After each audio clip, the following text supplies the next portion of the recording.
We've decided to merge your role with someone younger, Elaine Voss said, her voice cutting through the sterile conference room like a scalpel. I sat there, hands folded, watching her deliver what she clearly thought was my death sentence. The fluorescent lights buzzed overhead, casting harsh shadows across her angular face as she leaned back in her chair with smug satisfaction. My name is Claudia Remsen, and I'm 52 years old. For the past 14 years, I've been the Senior Director of Biomedical Innovation at Meditech Fusion Labs here in Raleigh, North Carolina. I've spent more than half my career building this diagnostics division from the ground up, turning abstract research into life-saving medical breakthroughs. My designs have accelerated our research timelines by 43% and attracted partnerships with universities across 3 continents. But apparently, none of that mattered to Elaine. She had been appointed department head of biomedical strategy just 6 months earlier, arriving with a Harvard MBA and an insufferable certainty that everything needed to be optimized. At 44, she spoke in corporate buzzwords and treated innovation like a spreadsheet problem. From day one, she'd made it clear that she viewed my experience as outdated baggage rather than institutional knowledge. Jason will be absorbing your responsibilities, she continued, gesturing toward the young man sitting uncomfortably beside her. Jason Min was 28, fresh-faced, and undeniably talented. I'd actually recommended him for his current junior analyst position 2 years ago. He avoided my eyes now, staring down at his laptop screen as if it contained the secrets of the universe. He's closer to current trends, Elaine added with a dismissive wave. The industry is moving toward rapid execution and fresh thinking. We need someone who can keep pace with modern methodologies. I felt something cold settle in my chest, but I kept my expression neutral. 14 years of watching corporate politics had taught me that showing emotion in moments like this was exactly what people like Elaine wanted. She was waiting for me to protest, to plead, to give her the satisfaction of seeing me break. Instead, I nodded slowly. Merging roles is efficient, I said calmly. I trust the results will speak for themselves.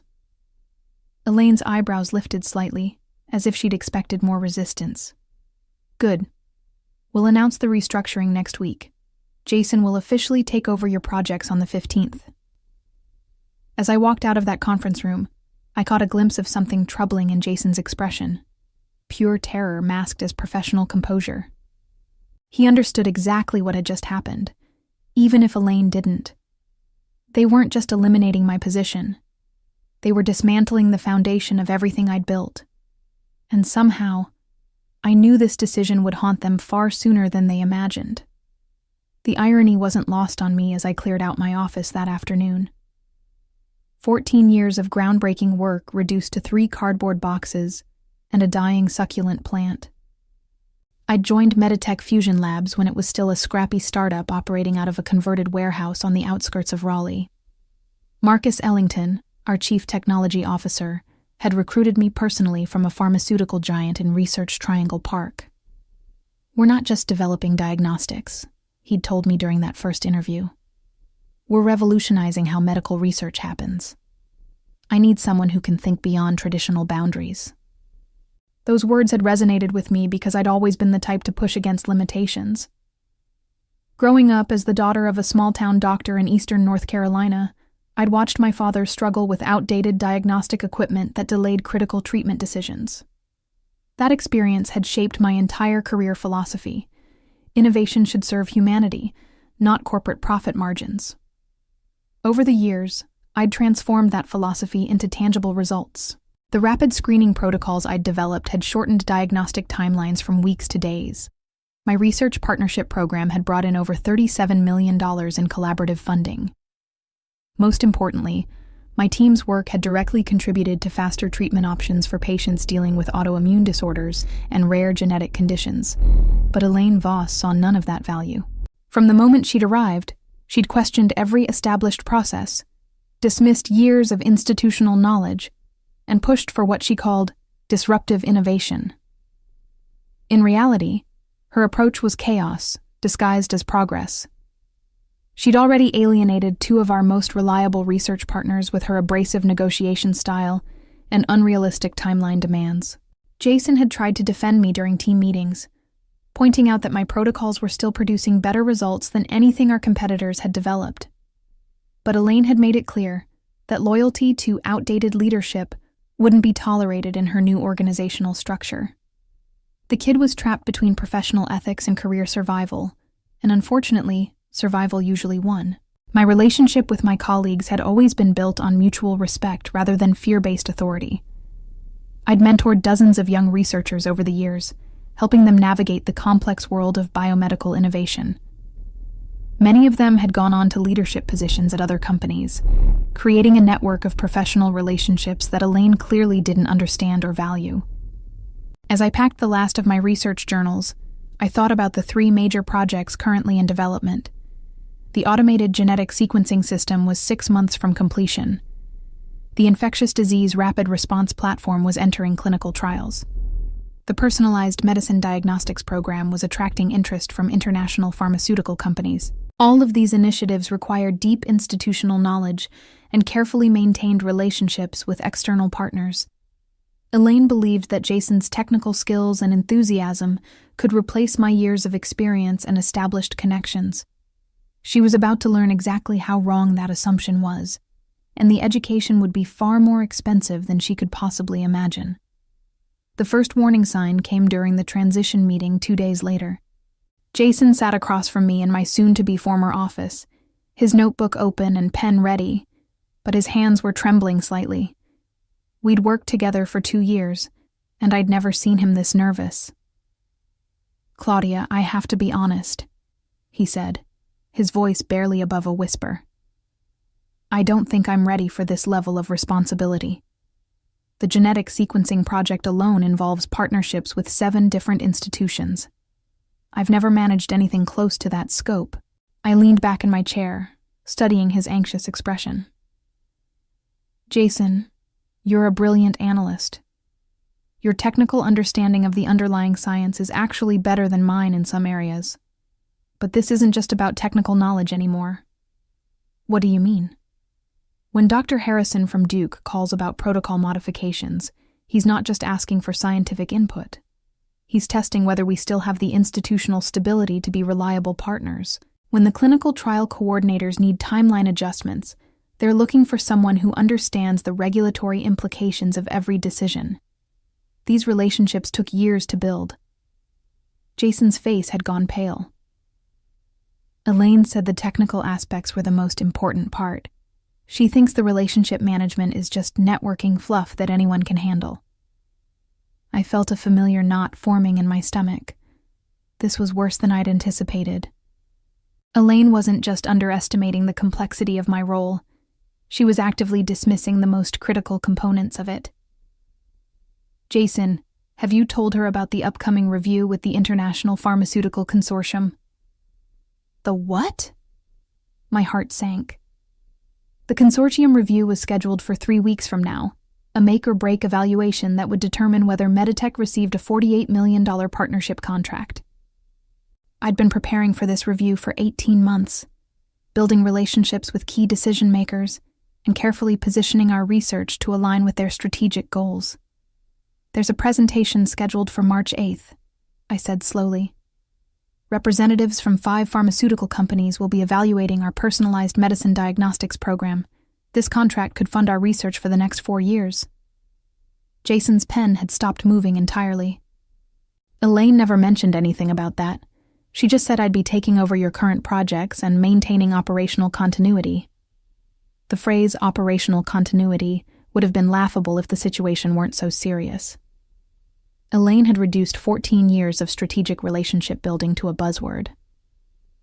She'd convinced herself that innovation happened in isolation, that partnerships were just administrative details that could be managed by anyone with a decent spreadsheet. "Jason, I need you to understand something," I said carefully. "When this transition happens, you're going to be under enormous pressure. If you need help with anything, please don't hesitate to reach out to me." He nodded gratefully, but we both knew the reality. Once I was officially out, Elaine would make sure that any communication between us would be seen as undermining her authority. Jason would be completely on his own, managing responsibilities he didn't fully understand, representing a company whose leadership had just demonstrated a fundamental misunderstanding of how biomedical research actually worked. As I watched him gather his notes and head back to his cubicle, I couldn't shake the feeling that I was watching the first domino in a chain reaction that would devastate everything I'd spent my career building. The official announcement came the following Monday morning. Elaine had scheduled an all-hands meeting in the main conference room, standing at the front with a PowerPoint presentation titled Organizational Excellence Through Strategic Restructuring. I sat in the back row, watching my colleagues' faces as she explained how my elimination would enhance operational efficiency and accelerate innovation pathways. As we move forward, Elaine said, clicking to a slide showing a simplified organizational chart, we're consolidating senior-level oversight to eliminate redundancies and empower our next generation of leaders. Jason Min will be assuming expanded responsibilities as our new Director of Biomedical Development. I noticed several of my former team members exchange worried glances. Dr. Patricia Reeves, our lead geneticist, raised her hand tentatively. What about the consortium review next month? Claudia has been the primary point of contact for that project. Elaine's smile tightened almost imperceptibly. All existing relationships will transition seamlessly to our new leadership structure. Jason has been thoroughly briefed on all ongoing initiatives. That was a lie, and everyone in the room knew it. Jason himself looked like he wanted to sink through the floor. I'd seen that expression before. The deer-in-headlights look of someone who'd just realized they were in far deeper water than they'd understood. After the meeting, Marcus Ellington approached me in the hallway. At 60, he was one of the few people at Meditech who'd been there longer than I had.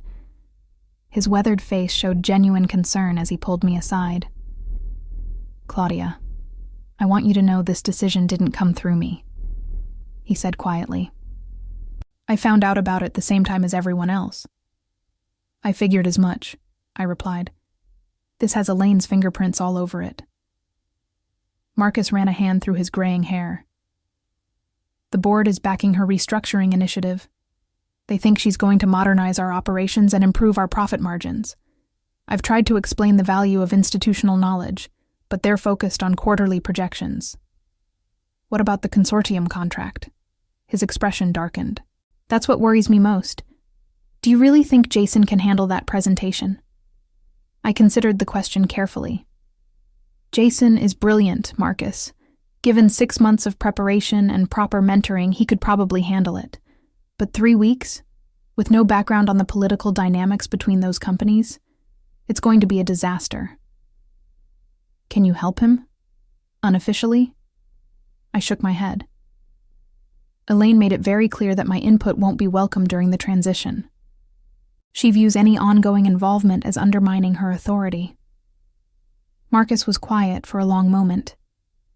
You know, I've been thinking about your offer from Creswell Electric's biotech division. Maybe it's time to seriously consider other opportunities. That caught my attention. 3 months earlier, I'd received a recruitment call from Creswell Electric, a major technology company that was expanding into medical device development. They'd offered me a position as Chief Innovation Officer, heading up their new biomedical research initiative. At the time, I'd politely declined, feeling loyal to Meditech and the work we were doing. They're still interested, I said slowly. In fact, they called again last week. What kind of resources are they offering? Unlimited research budget for the first 2 years. Complete autonomy over project selection and team building. And they're specifically interested in rapid diagnostic development. Exactly the kind of work I've been doing here. Marcus's eyebrows lifted. That sounds like an incredible opportunity. It is. And here's the thing, Marcus. They've also expressed interest in acquiring some of the diagnostic protocols I've developed. Apparently, there's a gray area in my employment contract about intellectual property rights for innovations I created using my own methodologies. The implications hung in the air between us. Over the years, I'd developed several diagnostic protocols using research methodologies I'd created independently, often working on my own time with resources I'd personally secured.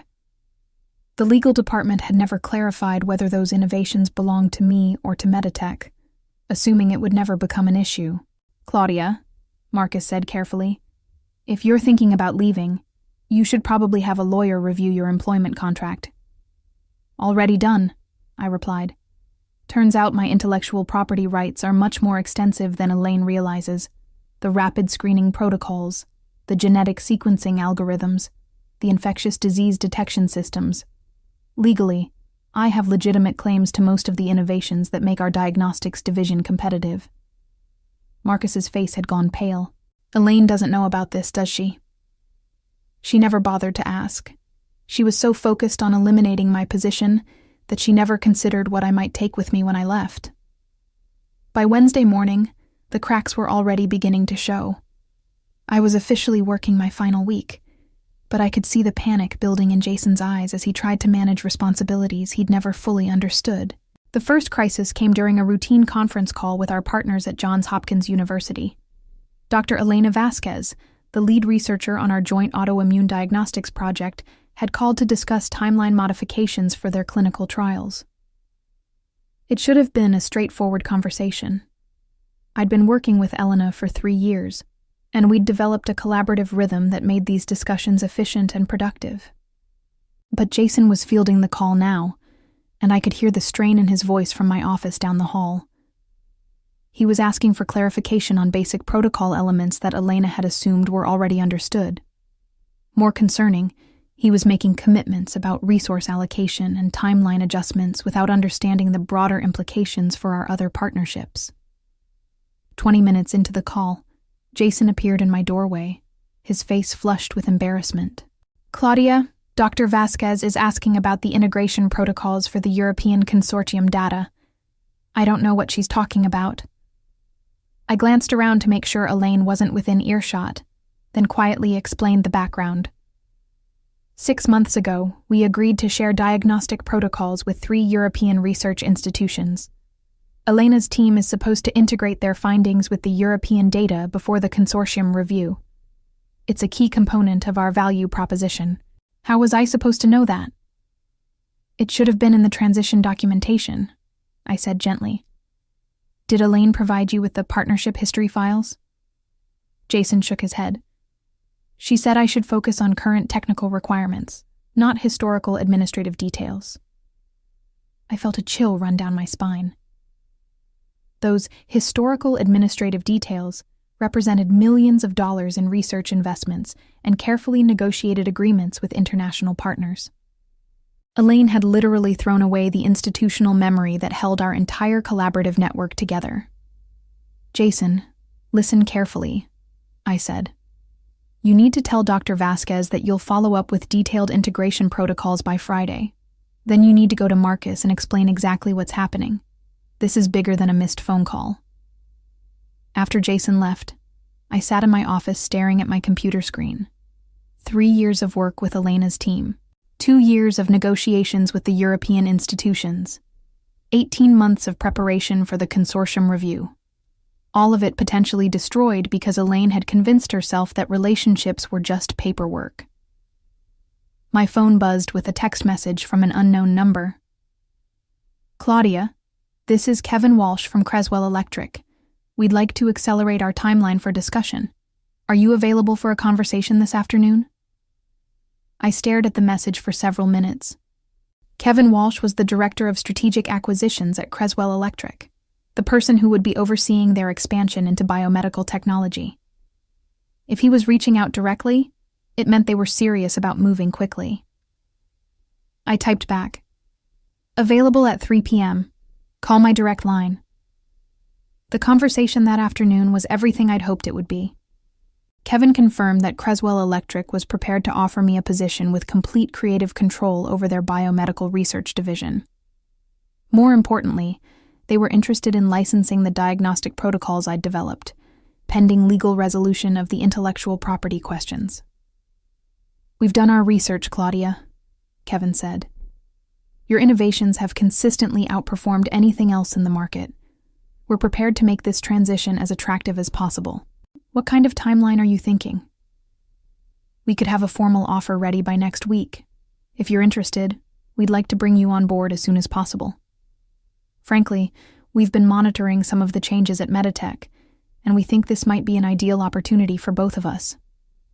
As I hung up the phone, I realized that Elaine's strategic restructuring had just handed me the perfect opportunity to rebuild my career on my own terms, while potentially devastating the company she was supposed to be improving.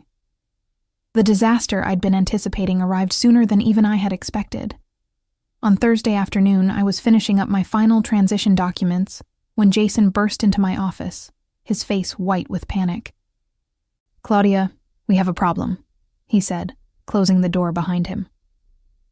"I think I made a major mistake with the infectious disease protocols." My stomach dropped. What kind of mistake? Dr. Martinez from the Clinical Trial Coordination called this morning about the rapid response platform. He was asking about modification protocols for the detection algorithms. I thought he was talking about standard calibration procedures, so I authorized a 30% sensitivity adjustment. I felt the blood drain from my face. "Jason, please tell me you didn't authorize that without checking the baseline parameters." His silence confirmed my worst fear. The infectious disease rapid response platform was our most sensitive project, a system designed to detect emerging pathogens in clinical samples within hours instead of days. The detection algorithms were calibrated to incredibly precise specifications, with sensitivity levels that had been fine-tuned over 18 months of testing. A 30% sensitivity adjustment wouldn't just affect accuracy, it would fundamentally alter the entire diagnostic framework. Worse, if clinical trials proceeded with the modified parameters, the results would be completely invalid, potentially setting back the project by years. "How many clinical sites received the modified protocols?" I asked, already reaching for my phone. 17. The modifications went out this morning. I immediately called Dr. Martinez, but the damage was already evident in his voice. "Claudia, thank God you're calling. We've been getting completely inconsistent results since implementing the modifications. 3 sites are reporting detection failures, and 2 are showing false positives. What's going on?" "There's been a miscommunication about the protocol specifications," I said carefully. "We need to halt all testing immediately and revert to the original parameters." "Claudia, if we halt testing now, we'll miss our clinical trial deadlines. The regulatory review is scheduled for next month." The regulatory review. In my focus on the consortium presentation, I'd almost forgotten about the Food and Drug Administration review that was supposed to approve our rapid response platform for emergency use authorization. This review represented 2 years of preparation and potentially millions of dollars in revenue. "Dr. Martinez, I understand the timeline pressure, but proceeding with invalid parameters will destroy the entire approval process. We need to prioritize accuracy over speed." After hanging up, I turned to Jason, who looked like he was about to be sick. "Jason, this isn't your fault. You were put in an impossible situation without proper preparation. But we need to act quickly to minimize the damage." What do I tell Elaine? That was the question I'd been dreading. Elaine would have to be informed about the mistake, but her likely response would be to minimize the problem and push forward with the flawed testing. Exactly the wrong approach for a situation that required careful damage control. "Tell her exactly what happened," I said.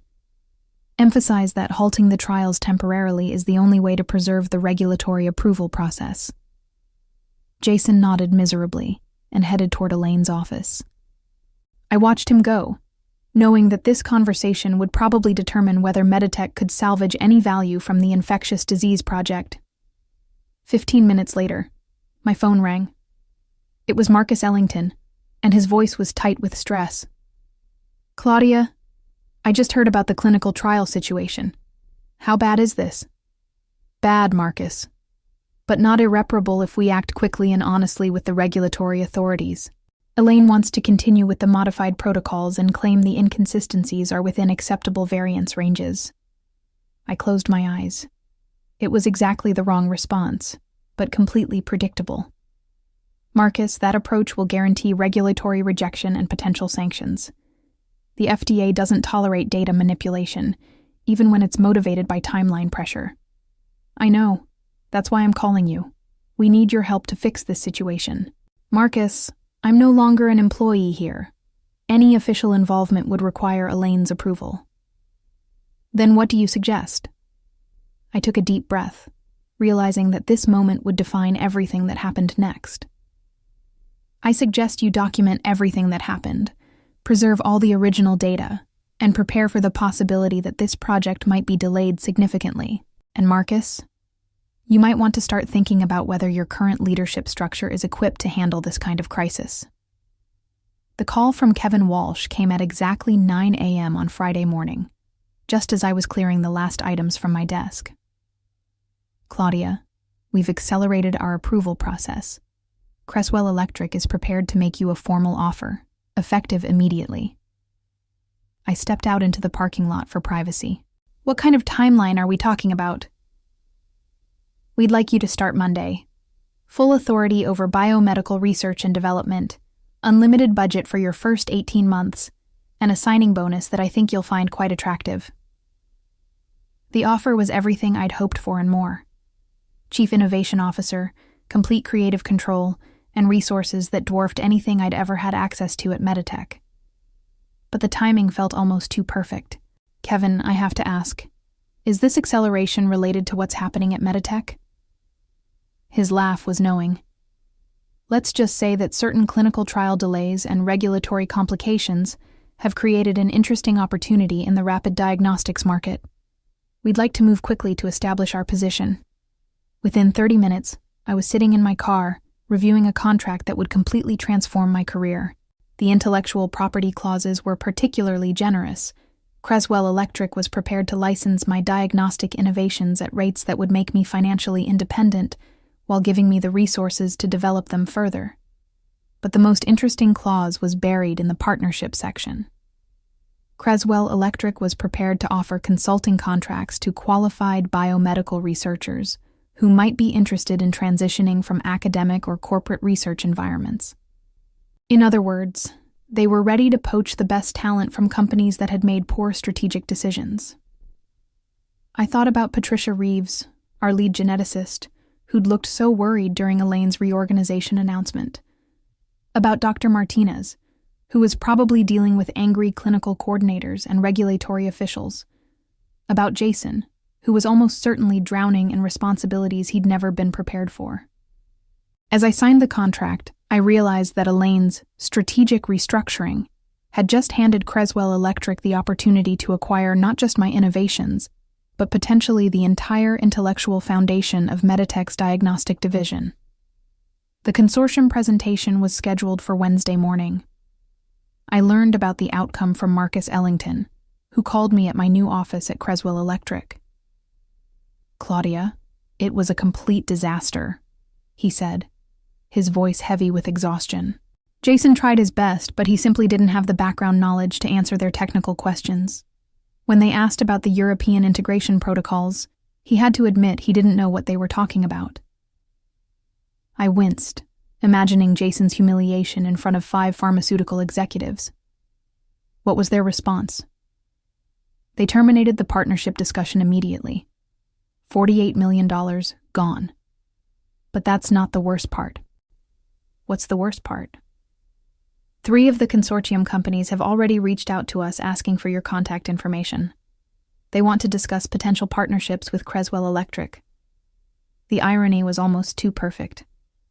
Elaine had eliminated my position to enhance operational efficiency, but in doing so, she'd destroyed the relationships that made efficiency possible. The consortium companies hadn't been interested in Meditech's technology. They'd been interested in working with me. Marcus, there's something else you should know, I said carefully. The infectious disease project delays have created regulatory complications that extend beyond just timeline issues. The FDA is asking questions about institutional stability and research oversight.